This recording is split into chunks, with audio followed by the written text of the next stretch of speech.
कैसे सुलझाएं। क्योंकि आज व्यक्ति बहुत सारी ऐसी बहुत कांटेदार तारों में घुस चुका है जहां पर वो सुलझना चाहता है लेकिन सुलझ नहीं पाता। आज हम रिश्तों में उलझे पड़े हैं, धंधों में उलझे पड़े हैं, अपनी खुद की सोच में उलझे पड़े हैं, संस्कारों में उलझे हुए हैं, अपने कार्य में उलझे हुए हैं, लेकिन ये नहीं पता चल रहा अब निकले कैसे। क्योंकि बहुत सारी उलझन क्रिएट हो चुकी है, लेकिन उस उलझन को निकालने का भी तो कोई रास्ता होगा। निकलने का भी रास्ता है, निकालने का भी रास्ता है। लेकिन जैसे एक बच्चा है, वो जब बच्चा किसी उलझन में आता है तो किसको पुकारता है? सबसे पहले अपने माता पिता को। तो वो सारी उलझन अपने माता पिता को सुनाता है कि ऐसे ऐसे मैं इस दुविधा में हूँ, इस उलझन में हूँ, तो सुलझाते हैं। इसी प्रकार जब एक स्टूडेंट है, जब वो किसी पढ़ाई की दुविधा में उलझा हुआ होता है तो वो टीचर से शिक्षा लेता है। तो वह सोचिए, जब मानव किसी चीज में उलझा हुआ है, अगर आत्मा किसी चीज में उलझी हुई है तो उसको सुलझाने के लिए भगवान परमात्मा बैठे हैं।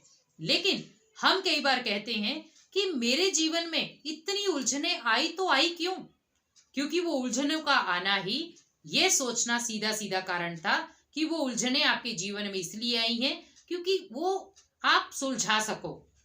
जैसे अगर आपके पास घर में कोई ऐसी रस्सी है जिसमें हल्का सा बल पड़ गया है या गांठ लग गई है, तो हम क्या करते हैं? उसको काटते नहीं है, उसको खोलने की कोशिश करते हैं, मीन्स उसको सुलझाते हैं। इसी प्रकार सोचिए कि अगर आपने उसको काट दिया तो मीन्स उसके दो हिस्से हो जाएंगे जिसको जोड़ना मुश्किल है। लेकिन अगर हम उस गांठ को खोलते हैं तो वो एक ही लड़ी में बंधी हुई रहेगी। लेकिन आज हम क्या करते हैं कि इतने ज्यादा रिश्तों में उलझ चुके हैं कि हम सोचते हैं कि रिश्तों को सुलझाने से अच्छा है काट दो।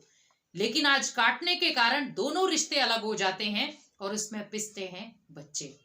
लेकिन आप खुद सोचिए कि अगर मैं हल्की सी उस गांठ को खोल देता, कुछ मैं झुकता, कुछ वो झुकते, तो आज वो रिश्ता पूरा मजबूत होता और उन बच्चों के ऊपर गलत प्रभाव नहीं जाता। हम कोशिश नहीं करते हैं कि हाँ, इस रिश्ते को मुझे सुलझाना चाहिए, क्योंकि जहां पर हो सके कोशिश ये करो मुझे सुलझाना है।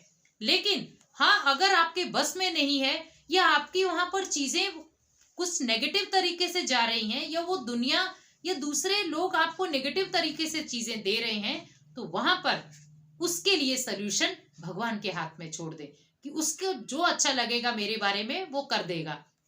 लेकिन कई बार हम जल्दबाजी में ऐसे कर्तव्य कर जाते हैं जो हमें बाद में फिर उसका अफसोस होता है कि हमने क्यों किया। क्योंकि आज रिश्ते बहुत जल्दी बनते हैं तो जल्दी टूट भी जाते हैं। लेकिन आज देखा जाए, हम शुरुआत में देखते थे जब कोई रिश्ता बनता था तो बहुत लंबे समय तक चलता था। और उसका कारण क्या था?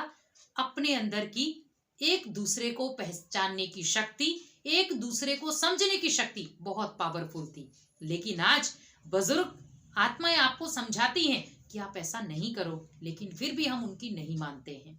इसीलिए आज सबसे बड़ा कारण है कि हम रिश्तों को तोड़ते इसलिए हैं क्योंकि पहला, ना तो मैं उसको समझ पाया ना खुद को समझ पाया। तो जब दोनों ही उलझन में बैठे हैं तो ऑटोमेटिकली ना वो सुलझाना चाहता है ना आप सुलझाना चाहते, और हम उसी डोर को काट देते हैं। लेकिन उसका काटना सोल्यूशन नहीं है। कब तक आप काटेंगे?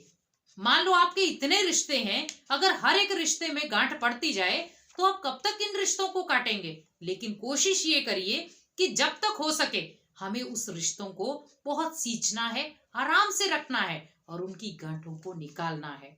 क्योंकि आज कोई भी ऐसी चीज नहीं है जो सुलझे नहीं। हर चीज सुलझ सकती है, लेकिन उसके लिए थोड़ा सा शांति से प्रयास करना जरूरी है।